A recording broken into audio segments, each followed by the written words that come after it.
VRCA and Hayes has had a long-standing partnership to produce the annual salary guide. And the reason for it is to provide our members with the data that they need to recruit the construction professionals from site superintendent upwards.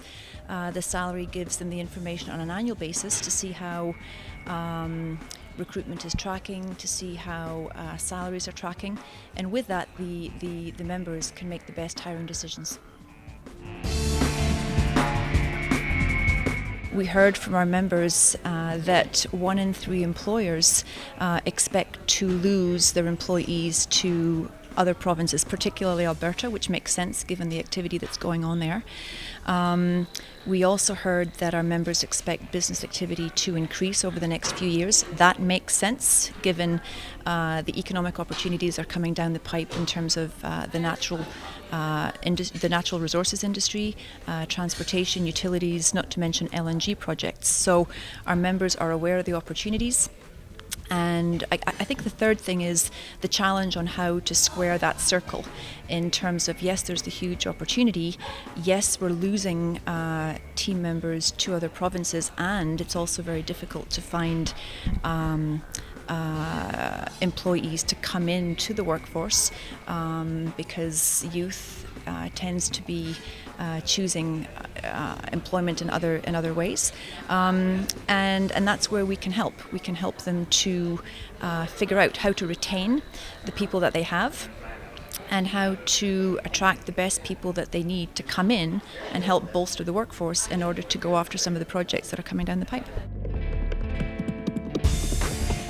A career in construction is a huge opportunity because the definition of construction means different things to different people. Construction is deep and it's broad. You can pursue a trade, you can pursue a professional designation, and with that you can either decide to remain in construction, you can pursue being a business owner at some point in the future, you can travel, you can take that skill, you can move across the country, you can move across the world.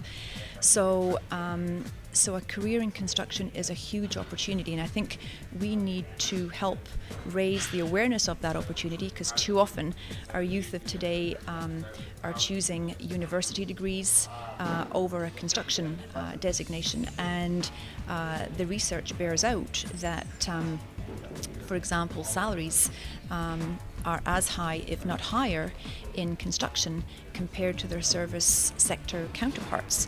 So we have to raise the awareness and educate not just the youth, but parents and counsellors and teachers, so that they can begin to paint the picture of that opportunity, because we need as many people to pursue a career in construction as possible. So we have a role, I think, to play in that.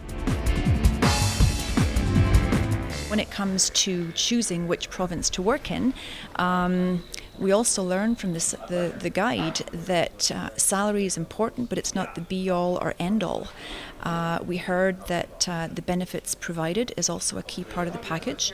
We heard that it's important for the individual to understand their career path within the organization. They want to know what the succession plan is. They want to know where they fit into the bigger scheme, and they want to ensure that the employer will support them, and that there is the mentorship and training in place to help them get from A to B. So it's not just about the money, it's about the other non-financial pieces, I think, that round out the package. And that's why employers really need to think of a compensation package as compensation plus all of the other non-financial benefits. That's what makes it an interesting and competitive package these days.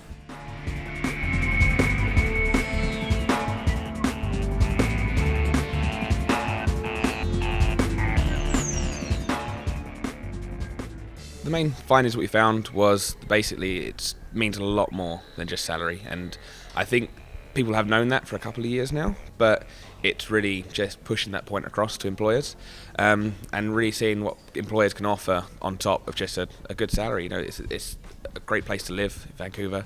To attract people here, you need to give them extra time off. The RSP matching is always key, because it's all about the long-term benefits for someone rather than just the short-term, I'm getting a great salary. when you come to a management level, it's really about the career progression. It's being able to lay out a succession plan for someone and say, in 5 to 10 years' time, you're going to be here. And with the amount of baby boomers that are coming out of the market now and will be retiring soon, it's giving companies the opportunity to say, look, you're in this position, this is where you can go, and the opportunity has presented itself. Now you just have to match these targets to get there.